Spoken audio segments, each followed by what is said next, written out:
while Jacobs was able to salvage half of his crops. The harsh winter wasn't as kind as some of his neighbors. The warehouse underneath the stage is a place where time literally stands still. Some of these props have been stored for many, many decades. Beard was actually hit traveling through the intersection northbound on Sarah, but due to the collision and the force of the collision, his body actually landed right here. And you can see just how far his body traveled from the intersection. Shaquita was stuck in the hole for 20 minutes before firefighters eventually came and cut her out. She had to go to the hospital after being rescued.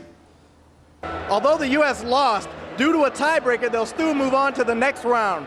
They'll play the winner of Group H. Even though the outcome wasn't in the U.S.'s favor, the fans still came out and showed their support, and boy, was it crazy this afternoon.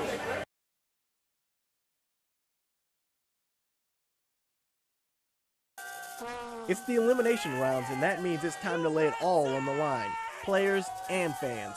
Soccer fans in South St. Louis squeezed into Amsterdam Tavern to root for the US of A, but there is no bigger fan than Jeff Arnold. Arnold has muscular dystrophy, and when I asked his father if he considered not coming because of the large crowds, he gave me a firm answer. That's not an option. That's just not an option. He's a really big, very huge football fan, and what better way to experience with a huge group that has the same feelings as you do. Even though the outcome wasn't in the U.S.'s favor, the fans still came out and showed their support, and boy, was it crazy this afternoon. This is what it sounded like when the U.S. scored its lone goal.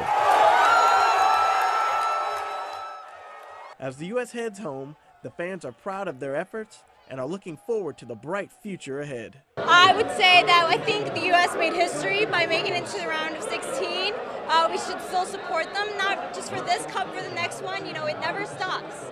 You got to keep training and to look beyond. Like, they have new coming stars, learn about them, on soccer. It's all about keeping it going. It doesn't stop. Reporting for Channel 5, I'm Rhyan Henson.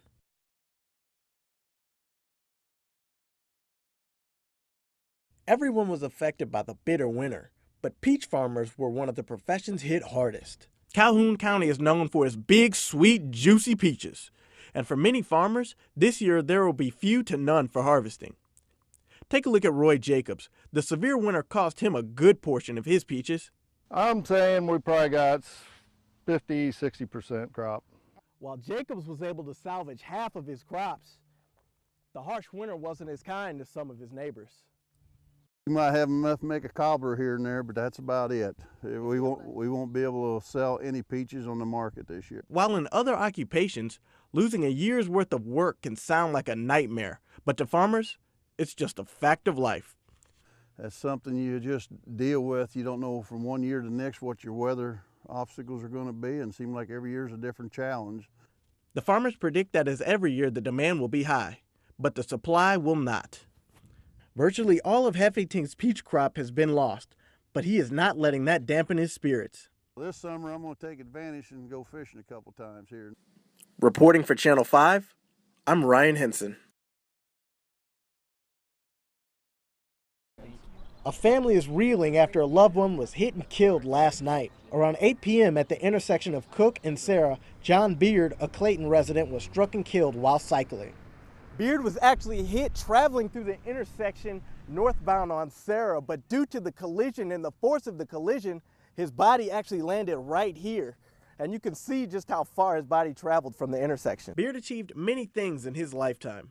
Rick was a very accomplished person. He was a devoted father and husband, a civic leader, and when he did things, he always did it to the max. He was a second lieutenant airborne ranger in the Army, graduate of West Point, and has an MBA from Harvard.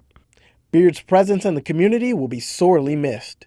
He's the most devoted husband and father you could ever imagine. He's just going to leave a huge hole in this community.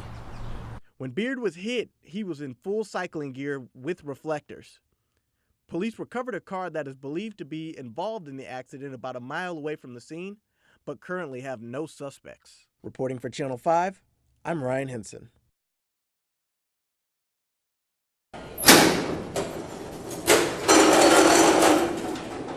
The Muni will open its doors on June 16th, but there will be no magic without the use of the many props below stage. In the warehouse, thousands of props are stored, ranging from all different shapes and sizes, but some are more famous than most. This we will see in Greece because this is Grease Lightning. We actually own Grease Lightning. And so this car has been in probably 5 productions of Grease. Anything and everything imaginable is stored down here. Some of the props even serve multiple purposes.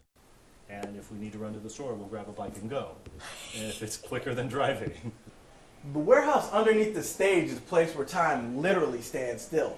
Some of these props have been stored for many, many decades. The Muni recycles almost all of its props, and not just to save money down the line. Our job is to make sure that the audience just falls in love with what's on stage. And by keeping all of this and using all of this, it brings back memories for them if it's an old piece, and starts new memories if it's new stuff. Reporting for Channel 5, I'm Rhyan Henson.